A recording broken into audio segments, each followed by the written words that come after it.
This message comes from Green Chef. Green Chef is certified clean with organic produce, responsibly sourced proteins, and real whole food ingredients backed by nutritionists. Choose from 40-plus customizable recipes each week, tailored to your needs, delivered straight to your door. Enjoy Mediterranean, plant-based, verified gluten-free, and more. Get 50% off your first box, then 20% off for 2 months at greenchef.com/50NPR with code 50NPR. This is America in Pursuit, a limited-run series from Throughline and NPR. I'm Rand Abdel Fattah. Each week, we bring you stories about life, liberty, and the pursuit of happiness in the U.S. that began 250 years ago.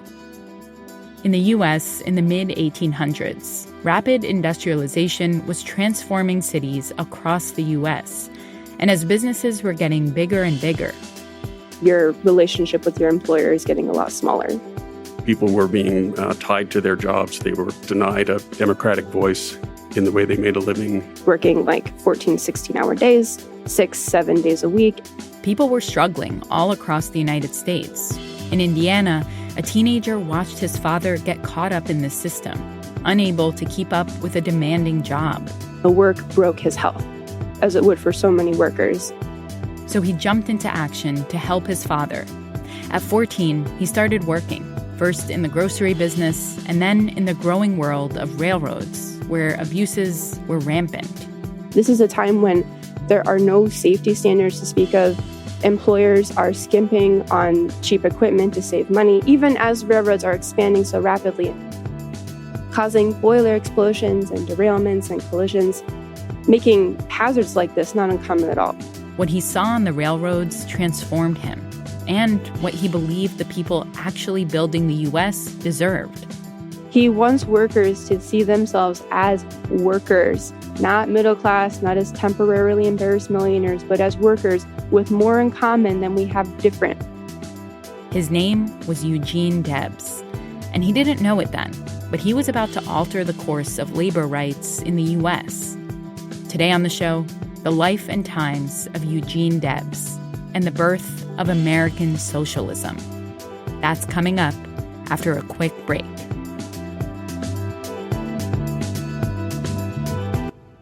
This message comes from 1-800-Flowers.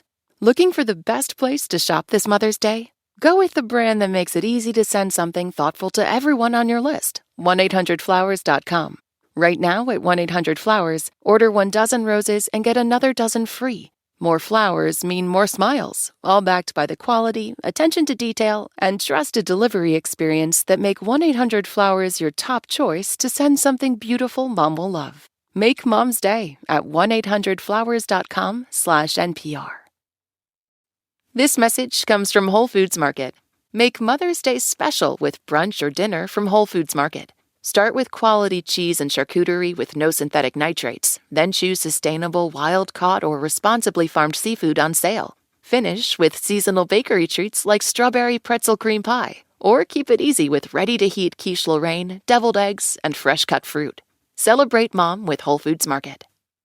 This message comes from Stars with Amadeus. Starring Will Sharp as Mozart and Paul Bettany as Salieri, comes the new Stars original series, Amadeus. Arriving in Vienna in search of creative freedom, Mozart finds love, success, and a formidable rival in court composer Salieri. As jealousy grows, admiration turns into obsession, leading to a haunting confession. Experience an extraordinary tale of genius, rivalry, and ambition. Amadeus. Series premieres May 8th, only on Stars and the Stars app. This message comes from Jerry. Are you tired of your car insurance rate going up, even with a clean driving record? That's why there's Jerry, your proactive insurance assistant.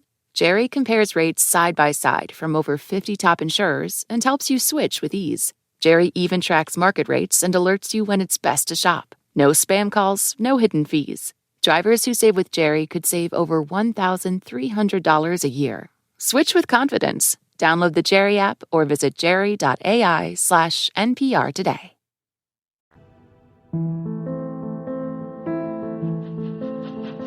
One day in 1874, while Eugene Debs was working on the railroad tracks, he saw something terrible happen.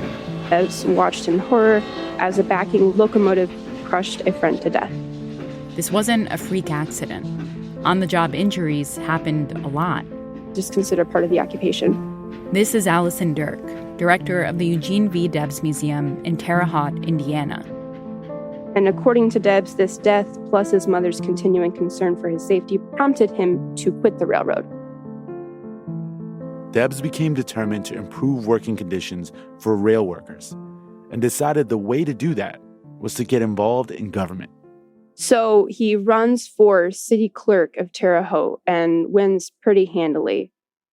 And while he was working as city clerk, kind of got a reputation for refusing to assess fines against sex workers because he didn't think it was fair that they would be punished while the people who bought their services were not. So he serves actually 2 terms as city clerk and then gets elected as a state rep in the Indiana General Assembly. And the story here goes, Debs went to the State House and introduced legislation to hold railroads liable for deaths and injuries of their employees. The House passes the one particular bill. The state Senate takes the teeth out through amendments, so the bill could not be enforced even if it was passed. And Eugene was absolutely humiliated, lost his faith in the political process because he thought the whole state house was effectively bought up by the railroads. And this is where he decided to step back from politics to focus on labor organizing. It's important to keep in mind that Debs still believed that labor and capitalism could coexist, that it was just a matter of fixing the system, not overhauling it. He's, at this point, not radical in any sense. Really thinks that working within these existing systems might stand a chance at improving workers' lives. And he was very, very traditional. He was not a socialist. He was a small d Democrat. This is Nick Salvatore. And I wrote a book entitled Eugene V. Debs, Citizen and Socialist. While Debs started out with pretty traditional Democratic views, as he got more involved in labor organizing, he started to become disillusioned. There were half a dozen different organizations which often competed rather than collaborated with one another. The largest, the American Federation of Labor, was run by famed union leader Samuel Gompers, and he was picky about who he let in. Workers were admitted based on specific skills, and women and people of color were mostly excluded. Debs thought this was a losing strategy, that there was more strength in unity and inclusivity. So that's when he moved toward getting involved in founding the American Railway Union, which was an attempt to organize workers across, lots of different positions, working together and cooperating together. Suddenly you have a tool that it's much harder for the railroad owners to ignore. This is Ernest Freeberg. He's a history professor at the University of Tennessee in Knoxville. And I'm the author of Democracy's Prisoner, Eugene Debs, The Great War and the Right to Dissent. Debs also tried to get the Rail Workers Union to include people of color. He brought it to a vote at one of their first conventions, and the proposal nearly passed, losing by just 2 votes. So effectively 1-2 votes, I don't want to exaggerate here, but could have changed the course of history. Despite the setback, Eugene Debs stayed committed to the fight. And in 1894, when he was 38 years old, he got his chance to do something big. He went toe-to-toe with the Pullman Palace Car Company. The Pullman Palace Car Company transformed rail travel in the late 19th century. They were responsible for building the luxury rail cars that everyone who could afford it wanted to travel in. And the thing is, a lot of workers dreamed of making those cars and getting to work at Pullman, because Pullman workers got to live in the company town, and the living standards there were better than average. Basically, factory workers who built the cars had to rent their homes from the company, buy their groceries from company stores, send their kids to company schools. There's even a company church. And George Pullman, the guy, had justified the community as an experiment in benevolent capitalism. But it wasn't all great. Workers had no room to speak out if something was wrong for fear of getting fired. And when the country faced a big economic downturn in the 1890s, this turned into a big problem. Pullman slashed wages, but didn't lower the rent or the cost of groceries or utilities. Pullman workers couldn't make ends meet.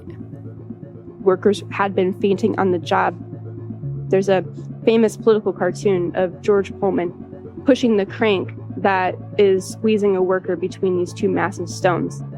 And it's his low wages and his high housing costs.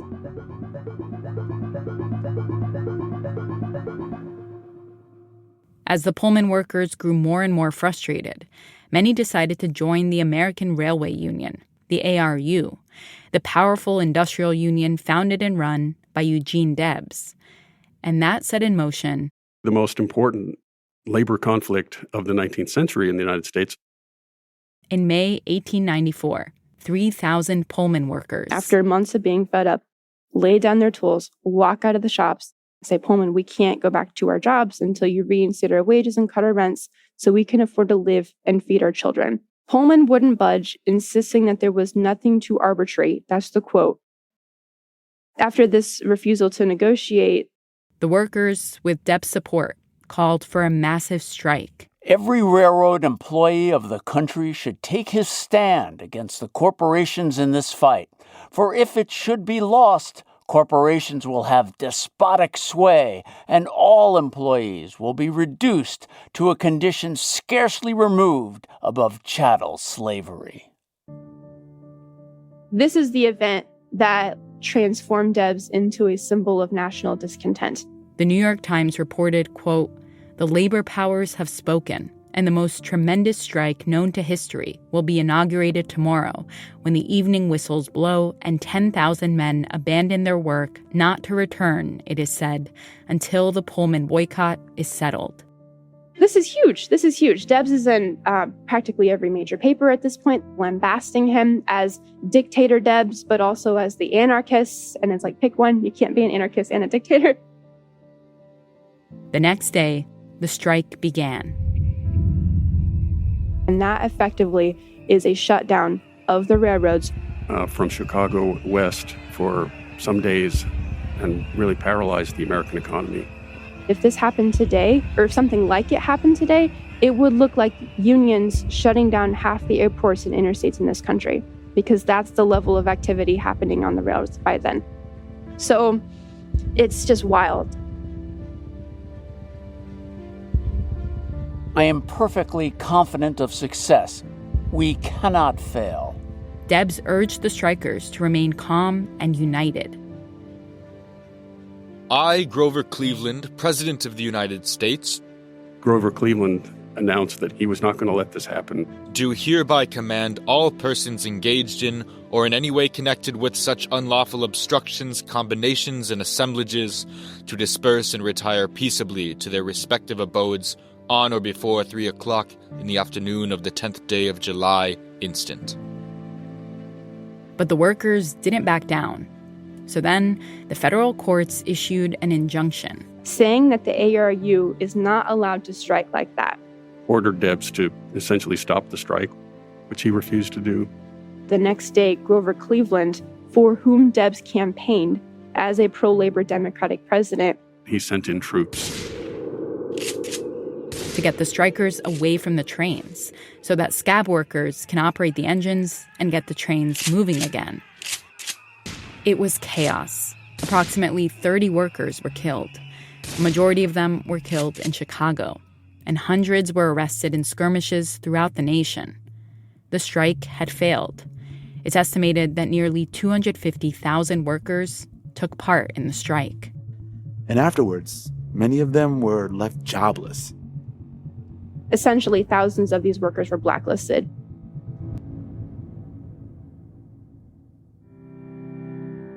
The Pullman Company continued on, business as usual. And some say the strike pushed Grover Cleveland to create a holiday in honor of workers called Labor Day. As for Debs' union, this was the gutting defeat for the American Railway Union. It never recovered.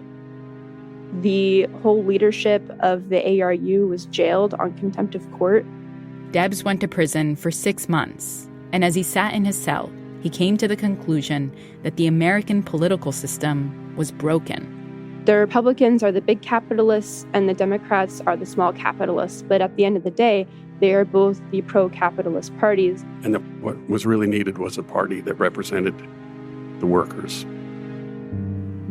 On the day he was released from prison, he was greeted by 100,000 people.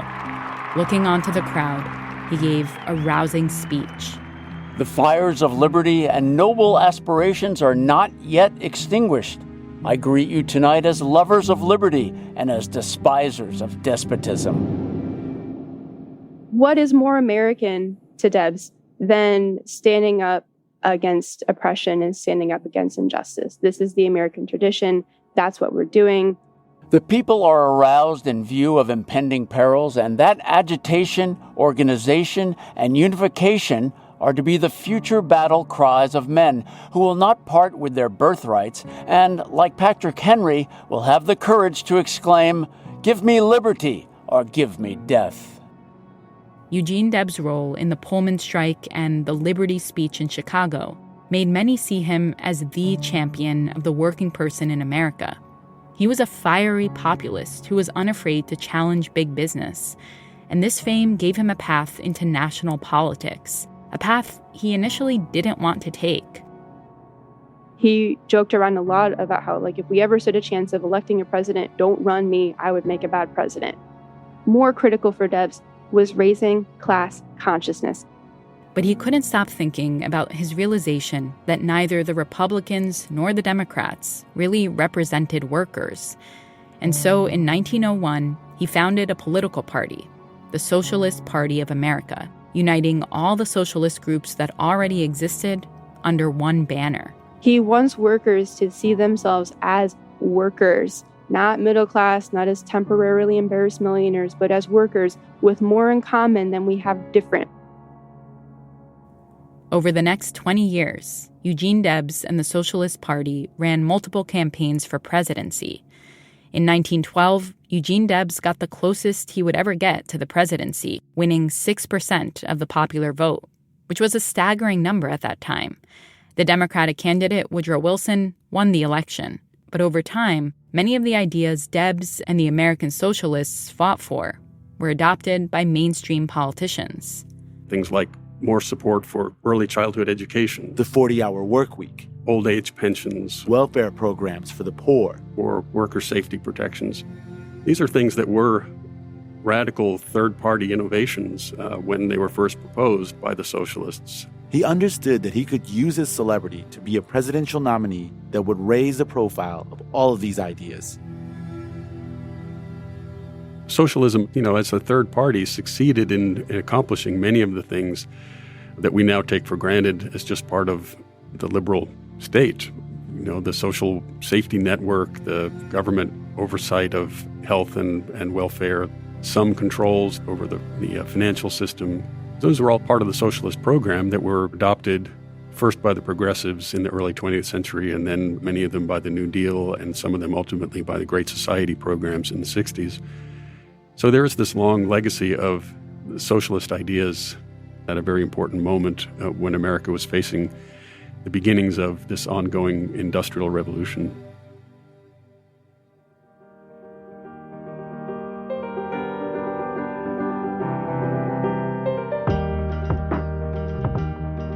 That's it for this week's episode of America in Pursuit.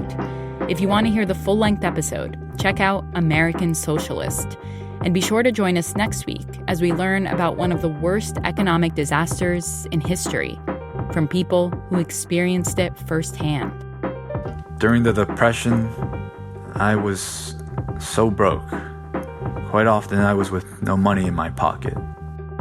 The most I ever had is maybe $1 or $2. Stories from the Great Depression. That's next week. Don't miss it. This episode was produced by Kiana Moghadam and edited by Christina Kim with help from the Throughline production team. Music by Ramtin Arablouei and his band Drop Electric. Special thanks to Julie Kane, Irene Noguchi, Beth Donovan, Casey Miner, and Lindsay McKenna. I'm your host, Rund Abdelfattah. Thanks for listening.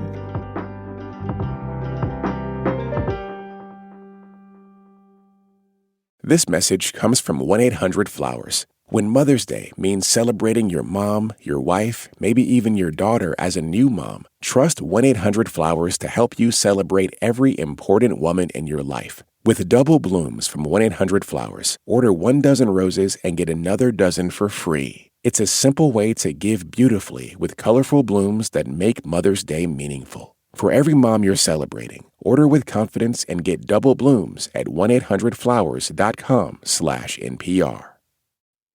This message comes from Jerry. Are you tired of your car insurance rate going up, even with a clean driving record? That's why there's Jerry, your proactive insurance assistant. Jerry compares rates side by side from over 50 top insurers and helps you switch with ease. Jerry even tracks market rates and alerts you when it's best to shop. No spam calls, no hidden fees. Drivers who save with Jerry could save over $1,300 a year. Switch with confidence. Download the Jerry app or visit jerry.ai/NPR today. This message comes from Mint Mobile. If you're tired of spending hundreds on big wireless bills, bogus fees, and free perks, Mint Mobile is for you. Shop plans at mintmobile.com/switch. Taxes and fees extra. See Mint Mobile for details.